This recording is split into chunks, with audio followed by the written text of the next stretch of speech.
فآتاهم الله ثواب الدنيا وحسن ثواب الآخرة والله يحب المحسنين.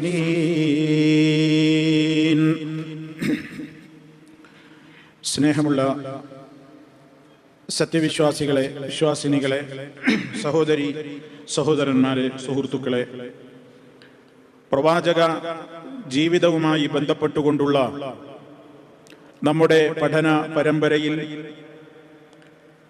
ബദർ യുദ്ധത്തിന് ശേഷം നടന്ന പ്രസിദ്ധമായ യുദ്ധമായ ഉഹദ് യുദ്ധവുമായി ബന്ധപ്പെട്ടുകൊണ്ടുള്ള കാര്യങ്ങളെ സംബന്ധിച്ചാണ് കഴിഞ്ഞ ക്ലാസ്സിൽ നമ്മൾ വിശദീകരിച്ചു പോകുന്നത്. നാം മനസ്സിലാക്കിയതുപോലെ ബദർ പോലെയല്ല ഉഹദ് യുദ്ധം. ആളുകളുടെ എണ്ണം ബദറിനേക്കാൾ കൂടുതലുണ്ടായിരുന്നിട്ട് പോലും ബദറിൽ ശത്രുക്കൾക്കെതിരെ അള്ളാഹു വിജയമാണ് നൽകിയതെങ്കിൽ ഉഹദ് യുദ്ധത്തിൽ പരാജയമാണ് മുസ്ലിം സംഘത്തിനുണ്ടായത് എന്നത് നമുക്കെല്ലാവർക്കും അറിയാവുന്ന ഒരു ചരിത്ര വസ്തുതയാണ്. പല രൂപത്തിലുള്ള കാരണങ്ങൾ അതിനുണ്ട് എന്ന് അതുമായി ബന്ധപ്പെട്ട വിശുദ്ധ ഖുർആനിലെ പ്രതിപാദനങ്ങൾ പരിശോധിച്ചാൽ നമുക്ക് മനസ്സിലാക്കുവാൻ സാധിക്കും.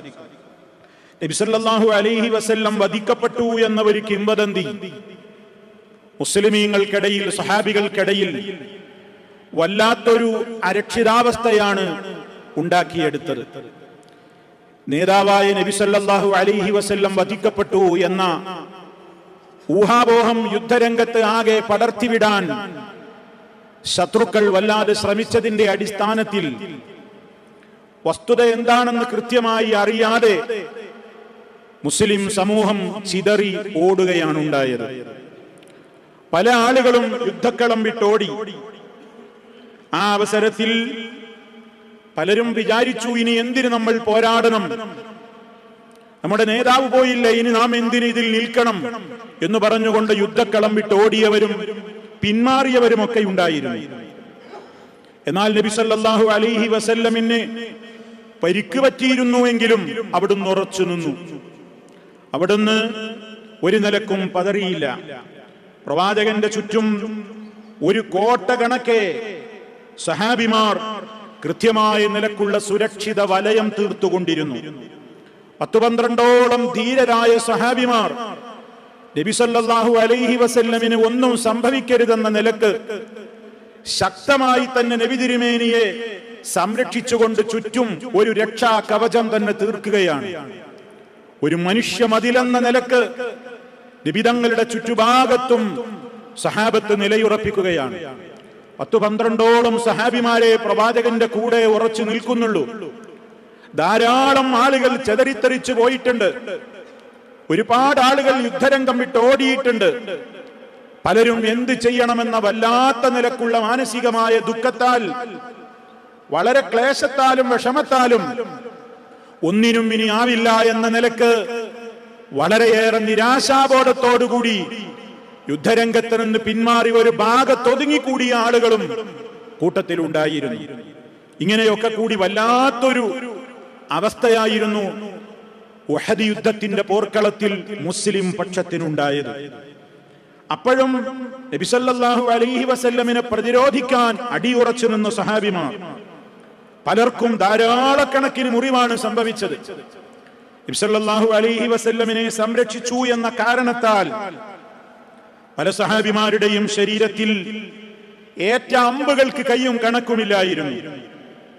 മഹാനായ ത്വൽഹ റളിയല്ലാഹു തആല അൻഹു നബി തിരുമേനിയെ ഏറെ സംരക്ഷിച്ച മഹാനാണ്. ഉഹദ് യുദ്ധത്തിന്റെ പോർക്കളത്തിൽ അവിടുത്തെ കയ്യ് കുഴഞ്ഞു തൂങ്ങി എന്നാണ് ചരിത്രം നമുക്ക് രേഖപ്പെടുത്തി തരുന്നത്. സഅദ് ഇബ്നു അബീ വഖാസ് റളിയല്ലാഹു അൻഹു ഏറെ പരിക്ക് പറ്റിയ മഹാനായിരുന്നു. അബൂ ദുജാന റളിയല്ലാഹു തആല അൻഹു തന്റെ മുതുകു കൊണ്ടാണ് അല്ലാഹുവിന്റെ റസൂലിന്റെ ഭാഗത്തേക്ക് തിരിഞ്ഞു നിന്ന് ശത്രു എയ്ത് വിടുന്ന അമ്പുകളെ തന്റെ പുറഭാഗം കൊണ്ടാണ് ഏറ്റുവാങ്ങിയതെന്നും അവിടുത്തെ മുതുകിൽ ധാരാളക്കണക്കിന് അമ്പുകൾ ഊരിയെടുക്കാൻ പോലും അദ്ദേഹത്തിന് സാധ്യമാകാത്ത നിലക്ക് അതിങ്ങനെ വന്ന് തുരുതുര തറച്ചു നിന്നുകൊണ്ടേയിരുന്നു. ഇതിനിടയിൽ നബി സല്ലല്ലാഹു അലൈഹി വസല്ലം വീണു. ശത്രുക്കൾ ഉണ്ടാക്കിയ ചതിക്കുഴിയിൽ അറിയാതെ മഹാനായ ഹബീബ് സല്ലല്ലാഹു അലൈഹി വസല്ലം വീണു. പരിക്ക് പറ്റി, അവിടുത്തെ കവിളത്ത് മുറിവേറ്റു, അവിടുത്തെ പല്ലുകൾ പൊട്ടി, മുഖത്ത് നിന്ന് രക്തമൊഴുകി, ശക്തമായ നിലക്ക് അവിടുത്തേക്ക് അടികിട്ടി. മഹാനായ പ്രവാചകന്റെ ശരീരത്തിൽ നിന്ന് ഒലിച്ചിറങ്ങിയ രക്തം തുടച്ചുകൊണ്ട് നബി സല്ലല്ലാഹു അലൈഹി വസല്ലം പറഞ്ഞുപോയി, കൈഫ യുഫ്ലിഹു ഖൗമുൻ, ഒരു ജനത എങ്ങനെ വിജയിക്കാനാണ്?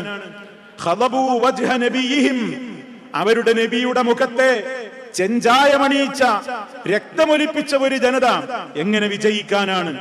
എന്തേ ആ നബി അവരോട് വല്ല തെറ്റും ചെയ്തിട്ടാണോ? വഹുവ യദഉഹും ഇലൽ ഇസ്ലാം, ആ പ്രവാചകൻ അവരെ ഇസ്ലാമിലേക്ക് ക്ഷണിച്ചു എന്നതല്ലാതെ ഒരു തെറ്റും അവരോട് ചെയ്തിട്ടില്ല. എന്നിട്ടും ആ പ്രവാചകന്റെ മുഖത്ത് നിന്ന് രക്തം ചീറ്റിച്ച ഒരു സമൂഹം എങ്ങനെ വിജയിക്കാനാണ് എന്ന് നബി സല്ലല്ലാഹു അലൈഹി വസല്ലം അങ്ങ് പറഞ്ഞുപോയി. പക്ഷേ അല്ലാഹു ആ സന്ദർഭത്തിൽ നബി കരീം സല്ലല്ലാഹു അലൈഹി വസല്ലമിനെ തിരുത്തിക്കൊണ്ട് ആയത്തിറക്കുകയാണ് ചെയ്തത്. ആലു ഇമ്രാൻ സൂറത്തിൽ നമുക്ക് 128-ാമത്തെ ആയത്തിൽ കാണാം, ലൈസ ലക മിനൽ അംരി ശൈഉൻ ഔ യതൂബ അലൈഹിം ഔ യുഅദ്ദിബഹും ഫഇന്നഹും ളാലിമൂൻ. നബിയേ, നിങ്ങൾക്ക് പാടില്ല, നിങ്ങൾക്കില്ല കാര്യത്തിൽ നിന്നുള്ള ഒരു അധികാരവും നിങ്ങൾക്കില്ല. ഏതെങ്കിലും ഒരു കൂട്ടരെ സംബന്ധിച്ച് അവരിന് നന്നാവില്ലെന്ന് പറയാനോ അവരെ അടച്ചാക്ഷേപിക്കാനോ നിങ്ങൾക്ക് വകുപ്പില്ല. അല്ലാഹ് അവർക്ക് പുറത്തു കൊടുത്തേക്കാം, അതല്ലെങ്കിൽ അവരെ അല്ലാഹ് ശിക്ഷിച്ചേക്കാം. ഉണ്ടായിരുന്നാലും നിങ്ങൾ അങ്ങനെ പറയണ്ട എന്ന് നബി സല്ലല്ലാഹു അലൈഹി വസല്ലമിനെ തിരുത്തുകയാണ്. സല്ലല്ലാഹു അലൈഹി വസല്ലം ഉടനെ ഈ വചനം ഇറങ്ങിയപ്പോൾ ആ സമൂഹത്തിന് വേണ്ടി ദുആ ചെയ്യുകയാണ്, റബ്ബിഗ്ഫിർ ലി ഖൗമി ഫഇന്നഹും ലാ യഅലമൂൻ. റബ്ബേ, എന്റെ ജനതയ്ക്ക് നീ പുറത്തു കൊടുക്കണേ, അവർക്ക് നിശ്ചയമായും വിവരമില്ല. അങ്ങനെ വിവരമില്ലാത്ത ഒരു സമുദായമാണവർ. അവരുടെ പിൻഗാമികളിൽ നിന്ന് നല്ലവര് വന്നാലോ അല്ലാഹ് നീ അവരോട് ക്ഷമിക്ക്, നീ അവരോട് പുറത്തു കൊടുക്ക് എന്നിങ്ങനെ നബി സല്ലല്ലാഹു അലൈഹി വസല്ലമ ഉടനെ തന്നെ തിരുത്തിക്കൊണ്ട് പറയുകയാണ്. അതേ, ഈ രൂപത്തിലൊക്കെയുള്ള വല്ലാത്ത പ്രതിസന്ധി യുദ്ധരംഗത്തുണ്ടായപ്പോ ഞാൻ നേരത്തെ പറഞ്ഞതുപോലെ സഹാബാക്കൾക്കിടയിൽ തന്നെ അത് വല്ലാത്ത അങ്കലാപ്പുണ്ടാക്കി. അല്ലാഹുവിന്റെ റസൂലിന്റെ മരണവാർത്ത ഒരു കിംവദന്തിയായിട്ട് യുദ്ധക്കളത്തിൽ പരന്നപ്പോഴേക്ക് അവരതാ തിരിഞ്ഞോടുകയാണ്. ഇതിനെ ആക്ഷേപിച്ചുകൊണ്ട് അല്ലാഹ് ആയത്തിറക്കുന്നു, വമാ മുഹമ്മദുൻ ഇല്ലാ റസൂൽ, മുഹമ്മദ് ഒരു പ്രവാചകനല്ലാതെ മറ്റാരുമല്ല. ഖദ് ഖലത് മിൻ ഖബ്ലിഹി റുസുൽ, അദ്ദേഹത്തിന്റെ മുമ്പും ദൂതന്മാര് കഴിഞ്ഞു പോയിട്ടുണ്ട്.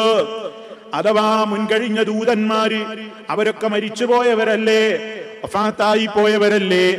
ഈ ലോകത്ത് ശാശ്വതമായിട്ട് ഈ ഭൂമിയിൽ ആരെങ്കിലും അവരിൽ നിന്ന് ബാക്കിയുണ്ടോ? അതുകൊണ്ട് എല്ലാ പ്രവാചകന്മാരും അതേ ഈ ലോകത്തു നിന്ന് വിട്ടുപോകേണ്ടവരാണ്. അഫയിം മാത, ഇനി ആ പ്രവാചകൻ മരണപ്പെട്ടുവെങ്കിലോ, ഔ ഖുതില, ഇനി അതല്ലെങ്കിൽ വധിക്കപ്പെട്ടു എന്ന് തന്നെ വന്നാലും, ഇൻഖലബതും അലാ അഖാബികും, നിങ്ങൾ നിങ്ങളുടെ മടമ്പിൻ കാലുകളിന്മേലായിക്കൊണ്ട് പിന്തിരിഞ്ഞു പോവുകയാണോ? നിങ്ങൾ നിങ്ങളുടെ മടമ്പ് കാലുകളിലായിക്കൊണ്ട് തിരിഞ്ഞു കളയുകയാണോ? വമൻ യൻഖലിബ് അലാ ഖിബൈഹി, ആര് തന്റെ മടമ്പ് കാലുകളിന്മേൽ അങ്ങനെ തിരിഞ്ഞു കളയുന്നുവെങ്കിൽ, ആരെങ്കിലും ഇങ്ങനെ അല്ലാഹുവിന്റെ റസൂൽ വഫാത്തായി, അല്ലെങ്കിൽ മരണപ്പെട്ടു, അതല്ലെങ്കിൽ കൊല്ലപ്പെട്ടു എന്നൊക്കെ കേട്ടതിന്റെ അടിസ്ഥാനത്തിൽ ആരെങ്കിലും രംഗത്ത് നിന്ന് വിട്ടുമാറി പോവുകയാണെങ്കിൽ ഫലൻ യദുറല്ലാഹ ശൈആ, അവൻ അല്ലാഹുവിന് ഒരു ഉപദ്രവവും അവൻ വരുത്തുന്നില്ല. അതിന്റെ ബുദ്ധിമുട്ട് അവൻ തന്നെ. യുദ്ധക്കളത്തിൽ ഉറച്ചു നിന്ന് പൊരുതാതെ നബിതങ്ങൾ വഫാത്തായി എന്നത് കേട്ടാൽ നിങ്ങൾ അല്ലാഹുവിന്റെ റസൂലിന് വേണ്ടിയാണോ ഇതുവരെ യുദ്ധം ചെയ്തത്? അല്ലാഹുവിന്റെ റസൂലിന്റെ പ്രീതിക്ക് വേണ്ടിയാണോ നിങ്ങൾ ഇതുവരെ പൊരുതിയത്? ആ റസൂൽ അങ്ങ് മരണപ്പെട്ടുവെന്നോ അതല്ലെങ്കിൽ അവിടുന്ന് വധിക്കപ്പെട്ടുവെന്നോ കേൾക്കുമ്പോഴേക്ക് യുദ്ധക്കളം വിട്ട് ഓടിപ്പോകാൻ നിങ്ങളുടെ നിയ്യത്തിലെന്തോ അപാകത സംഭവിച്ചിരിക്കുകയാണോ? നിങ്ങൾ ആർക്ക് വേണ്ടിയാണ് പൊരുതുന്നത്? അതുകൊണ്ട് ഉറച്ചു നിൽക്കുകയാണ് വേണ്ടത്. അതല്ലാതെ എന്തെങ്കിലും കേൾക്കുമ്പോഴേക്ക് നിങ്ങൾ പിന്തിരിഞ്ഞു പോകുന്ന പക്ഷം അതുകൊണ്ട് അള്ളാഹ്ക്കൊന്നും സംഭവിക്കാനില്ല, നിങ്ങൾക്ക് തന്നെയാണ് അത് ഉപദ്രവമുണ്ടാക്കുക. നന്ദി കാണിക്കുന്നവർക്ക് അള്ളാഹു വഴിയെ നല്ല പ്രതിഫലം നൽകുന്നതാണ് എന്ന് പറഞ്ഞുകൊണ്ട് അള്ളാഹു റബ്ബുൽ ആലമീൻ ആയത്തിറക്കുകയാണ്. തീർന്നില്ല. യുദ്ധം എന്ന് പറഞ്ഞാൽ വിജയവും പരാജയവും ഒക്കെ ഉണ്ടാകും. എപ്പോഴും യുദ്ധത്തിൽ വിജയിച്ചു കൊള്ളണമെന്നില്ല. പരാജയം യുദ്ധത്തിന്റെ കൂടപ്പിറപ്പ് തന്നെയാണ്. അതുകൊണ്ട് അല്ലാഹു തആല ആ രംഗത്ത് ഉറച്ചു നിൽക്കാൻ വേണ്ടി വിശ്വാസികൾക്ക് ആഹ്വാനം നൽകുന്നു. വകഅയ്യിൻ മിൻ നബിയിൻ, എത്രയോ പ്രവാചകന്മാര്, ഖാതല മഅഹു റിബ്ബിയൂന കസീറുൻ, ധാരാളക്കണക്കിന് പുണ്യപുരുഷന്മാര് എത്രയോ മുൻകഴിഞ്ഞു പോയ പ്രവാചകന്മാരുടെ കൂടെ നിന്ന് പൊരുതിയിട്ടുണ്ട്. നിങ്ങൾ മനസ്സിലാക്കണം എന്ന് പറഞ്ഞുകൊണ്ട് അതേ സ്വഹാബത്തിനോട് ആ ഉത്ബോധനം കൊടുക്കുകയാണ് അല്ലാഹു. നിങ്ങൾ എന്തേ ഇങ്ങനെ പതറിപ്പോകുന്നത്? നിങ്ങൾ എന്തേ ഇങ്ങനെ പിന്തിരിഞ്ഞു പോകുന്നത്? എത്രയോ പ്രവാചകന്മാര് മുമ്പ് കഴിഞ്ഞു പോയിട്ടുണ്ട്. ആ പ്രവാചകന്മാരുടെ കീഴിൽ എത്രയോ പുണ്യപുരുഷന്മാര് അടിയുറച്ചു നിന്ന് പൊരുതിയിട്ടുണ്ട്.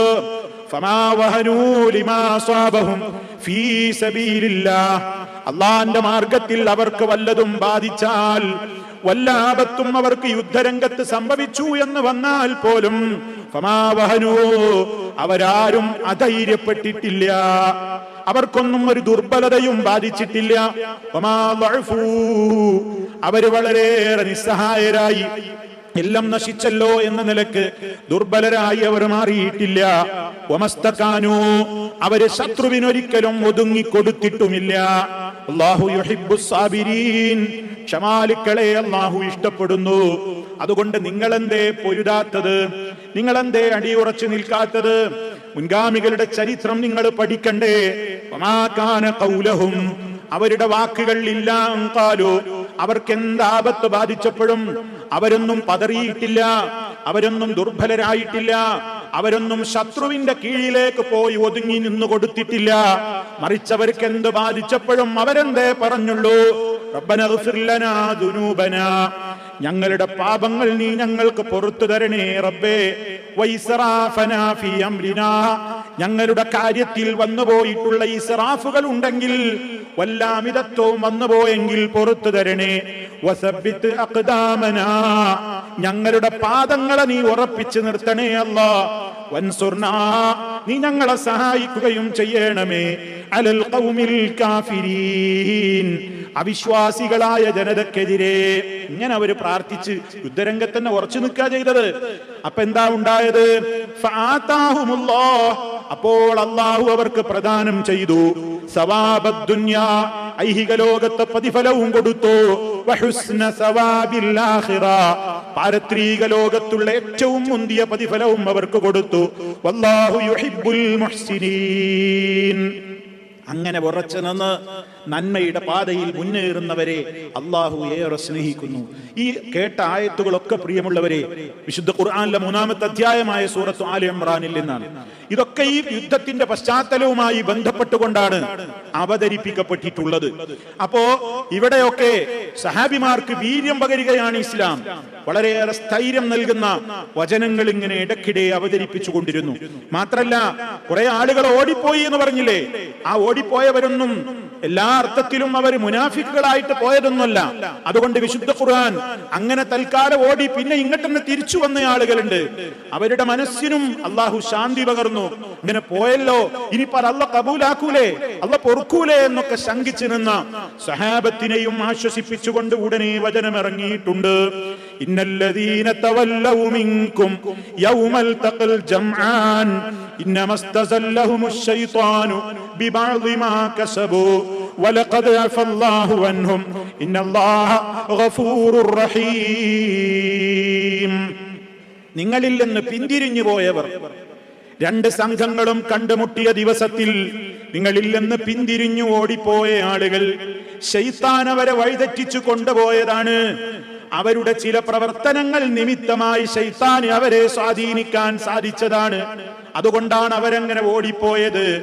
വലഖദ് അഫല്ലാഹു അൻഹും, അല്ലാഹ് തീർച്ചയായും അവർക്ക് മാപ്പ് കൊടുത്തിരിക്കുന്നു. അങ്ങനെ ഓടിപ്പോയവർക്ക്, താൽക്കാലികമായ ഒരു പരിഭ്രമത്തിൽപ്പെട്ടിട്ട് യുദ്ധരംഗത്ത് നിന്ന് നബിയെ വിട്ട് ഓടിപ്പോയവർക്ക് അല്ലാഹു പുറത്തു തന്നിരിക്കുന്നു. ഇന്നല്ലാഹ ഗഫൂറുർ റഹീം, നിശ്ചയം അല്ലാഹു ഏറെ പൊറുക്കുന്നവനും കരുണാനിധിയുമാകുന്നു. അങ്ങനെ സഹാബത്തിന് ആത്മധൈര്യം അങ്ങനെ പകർന്നുകൊണ്ടിരുന്നു. ശുദ്ധ ഖുർആനിലെ ആയത്തുകൾ ഇറങ്ങുന്തോറും ഓരോന്നും നബി തങ്ങൾ അവർ കോതിക്കേൾപ്പിച്ചു. മാത്രല്ല, സഹാബത്ത് ഇങ്ങനെ ഓടുമ്പോൾ നമ്മൾ മനസ്സിലാക്കണം അവരെ എത്രത്തോളം പരിഭ്രമത്തിലാണ്.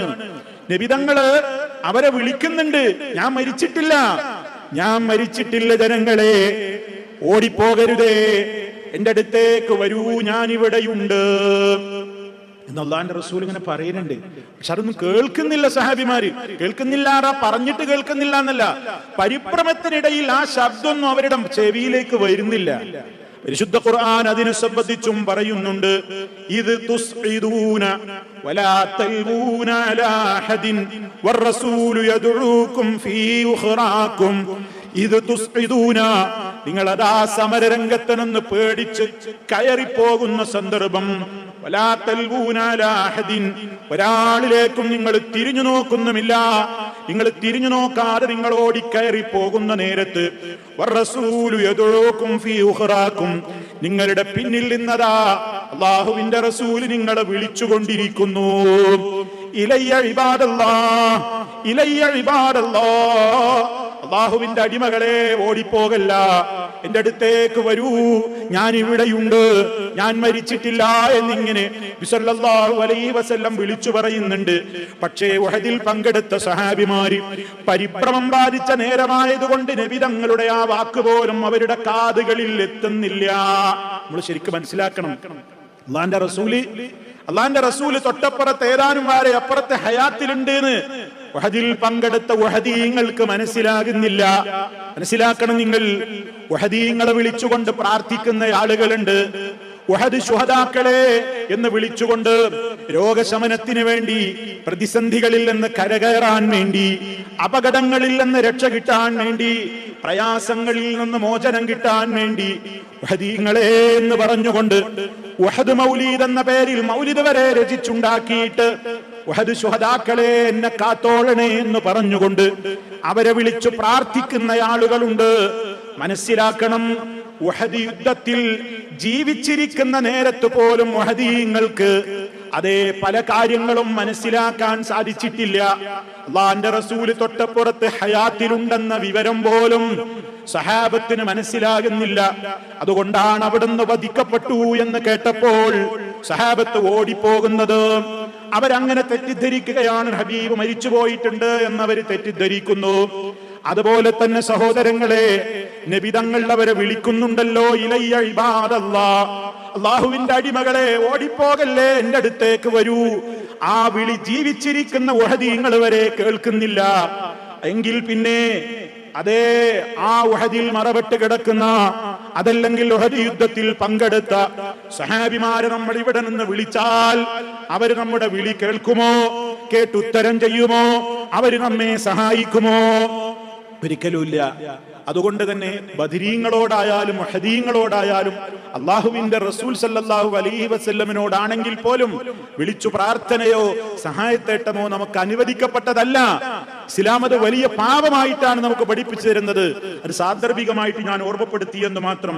സുഹൃത്തുക്കളെ, ഇവിടെ സഹാബിമാര് ജീവിച്ചിരിക്കുമ്പോൾ പോലും അവരുടെ കഴിവിന്റെ പരിധിയാണ് നമ്മൾ മനസ്സിലാക്കേണ്ടത്.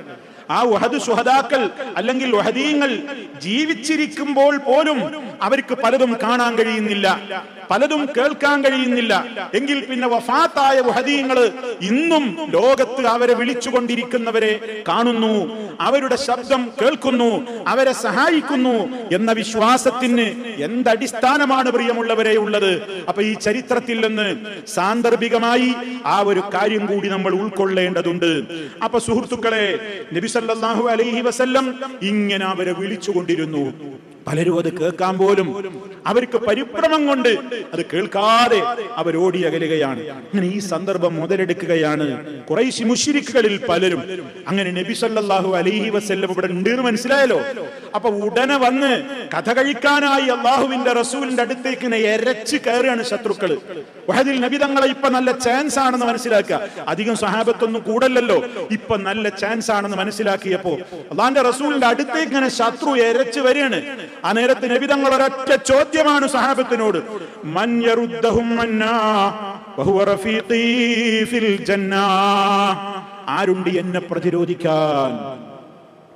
ആരുണ്ട് ശത്രുക്കളെ തടയാൻ? അങ്ങനെ ആര് തയ്യാറാകുന്നുവോ വഹുവ റഫീഖീ ഫിൽ ജന്ന, അവൻ സ്വർഗ്ഗത്തിൽ എന്റെ കൂട്ടുകാരനായിരിക്കും. അല്ലാഹുവിന്റെ റസൂൽ ആവേശം പകർന്നു. ഫഖാതലു അൻഹു വാഹിദൻ. അതേ പൊരുതി സഹാബിമാർ ഓരോരുത്തരായി പടഞ്ഞു. ഹത്തസ്തശറൽ അൻസാറു സബ്അ. 7 സഹാബിമാർ അവിടെ തന്നെ മരിച്ചു വീണു. അല്ലാഹുവിന്റെ റസൂലിനെ പ്രതിരോധിക്കാൻ വേണ്ടി ഞങ്ങളുടെ ജീവൻ പോയാലും ഹബീബിനൊന്നും സംഭവിക്കരുതെന്ന നിലക്ക് പൊരുതി മരിക്കുകയാണ്. ആ സ്പോട്ടിൽ വെച്ച് വിധങ്ങളെ സംരക്ഷിക്കുന്നു എന്ന ഒരൊറ്റ കാരണത്താൽ 7 സഹാബിമാർ അവിടെ തന്നെ പിടഞ്ഞു വീണ് മരിക്കുന്നു. പിന്നെ നേരത്തെ പറഞ്ഞ ത്വൽഹ റളിയല്ലാഹു അൻഹുവാണ് സംരക്ഷിക്കുന്നത്. സഅദ് ഇബ്നു അബി വഖാസ് റളിയല്ലാഹു അൻഹുവാണ് സംരക്ഷിക്കുന്നത്. അബൂ ദുജാന റളിയല്ലാഹു അൻഹുവാണ് സംരക്ഷിക്കുന്നത്. ആ നേരത്ത് അല്ലാഹുവിന്റെ റസൂലിനോട് ഒരാൾ ഒരു ചോദ്യം ചോദിക്കുകയാണ്, പ്രവാചകരെ ഞാനിപ്പാണ് കൊല്ലപ്പെട്ട, ഞാൻ എവിടെയായിരിക്കും? ഒരൊറ്റ ചോദ്യം ഒരു സഹാബി പെട്ടെന്ന് വന്നിട്ട്, ഇപ്പൊ ഞാനാണ് കൊല്ലപ്പെട്ട, ഞാൻ എവിടെയായിരിക്കും? അല്ലാഹുവിന്റെ റസൂൽ ഉടനെ പറഞ്ഞു, ഫിൽ ജന്ന, സ്വർഗത്തിലായിരിക്കും. അദ്ദേഹത്തിന്റെ കയ്യിൽ അദ്ദേഹം ഇങ്ങനെ ഒരല്പം യുദ്ധരംഗത്തിൽ മാറി വിശന്നിട്ട് ഒരല്പം ഈത്തപ്പഴം ഇങ്ങനെ എടുത്ത് കടിച്ചുകൊണ്ടിരിക്കുന്നതിന്റെ ഇടയിൽ അല്ലാഹുവിന്റെ റസൂലിനെ കണ്ട സന്തോഷത്തിൽ ചോദിച്ച, ശത്രുവിന്റെ പോരാട്ടത്തിന്റെ നേരമാണ്, ഇപ്പൊ ഞാനാണ് കൊല്ലപ്പെട്ട, അല്ലാഹുവിന്റെ റസൂലെ ഞാൻ എവിടെയായിരിക്കും? സ്വർഗത്തിൽ എന്ന് പറഞ്ഞ ഉടനെ ആ വായിലേക്ക് വെച്ച കാരക്ക ഒരൊറ്റ ഏറാണ്. അദ്ദേഹം ഇറങ്ങി പോരാടി ഉടനെ അങ്ങ് ഷഹീദാവുകയാണ്. കണ്ടോ സുഹൃത്തുക്കളെ, പറയാനെന്ത് എളുപ്പമാണ്. അല്ലാഹുവിന്റെ റസൂൽ സല്ലല്ലാഹു അലൈഹി വസല്ലം വളർത്തിയെടുത്ത സഹാബിമാർ, അവരുടെ ആ ഇസ്ലാമിനോടുള്ള കൂറ്, ആദർശത്തിന് വേണ്ടിയുള്ള പോരാട്ടം, അള്ളാഹുവിന്റെ കലിമ ഈ ലോകത്ത് ഉയർന്നു നിൽക്കണം എന്ന ഏറ്റവും വലിയ ദൃഢമായ തീരുമാനം, അതിനുവേണ്ടി ജീവൻ പുല്ലുപോലെ അവഗണിക്കുവാനുള്ള തീരുമാനം, ആ രംഗത്ത് അങ്ങനെ ഒരുപാട് സഹാബിമാര്. ചുരുക്കി പറയട്ടെ സുഹൃത്തുക്കളെ, ഉഹദ് യുദ്ധത്തിൽ ബദറിൽ എത്രയോ ശത്രുക്കളാണ് പടഞ്ഞു മരിച്ചതെങ്കിൽ അതേ എണ്ണം ഉഹദിൽ മുസ്ലിമീങ്ങൾ ഷഹീദായി. മാത്രല്ല തുടർന്നുകൊണ്ടുണ്ടായ വേറെയും ഒരുപാട് കാര്യങ്ങളുണ്ട്. ഇൻഷാ അല്ലാഹ് നമുക്ക് അടുത്ത അവസരത്തിലേക്ക് നീട്ടിവെക്കാം. അല്ലാഹു റബ്ബുൽ ആലമീൻ പ്രവാചക ചരിത്രത്തെ ശരിക്കും മനസ്സിലാക്കുകയും ആ ചരിത്രങ്ങളിൽ നിന്ന് ഉൾക്കൊള്ളേണ്ടുന്ന ഗുണപാഠങ്ങളെ തിരിച്ചറിഞ്ഞുകൊണ്ട് നമ്മുടെ ജീവിതത്തിൽ വേണ്ട മാറ്റങ്ങൾ വരുത്തുവാനുള്ള തൗഫീഖ് അല്ലാഹു നമുക്കേവർക്കും പ്രദാനം ചെയ്യുമാറാകട്ടെ. മാരകമായ രോഗങ്ങളിൽ നിന്ന്, അസഹനീയമായ വേദനകളിൽ നിന്ന് അള്ളാഹു നമ്മെ എല്ലാം കാത്ത് രക്ഷിക്കുമാറാകട്ടെ. എവിടെ വെച്ച് മരിക്കുകയാണെങ്കിലും ഈമാനോടുകൂടിയുള്ള അന്ത്യം അള്ളാഹു നമുക്ക് വിധിക്കുമാറാകട്ടെ. നമ്മിൽ നിന്ന് മരണപ്പെട്ടു പോയവരുടെ പാപങ്ങൾ അള്ളാഹു പുറത്തു കൊടുക്കുമാറാകട്ടെ. അല്ലാഹുമ്മ റബ്ബനാ തഖബ്ബൽ മിന്നാ ഇന്നക അൻതസ് സമീഉൽ അലീം. അല്ലാഹുമ്മ ജഅൽ ഹാദൽ ബലദ ആമിനൻ മുത്മഇന്ന വസായിറ ബിലാദിൽ മുസ്ലിമീൻ. റബ്ബനാ ആതിനാ ഫിദ് ദുനിയാ ഹസന വഫിൽ ആഖിറതി ഹസനതൻ വഖിനാ അദാബൻ നാർ. അല്ലാഹുമ്മ توفنا مسلمين وألحقنا بالصالحين. اللهم صل على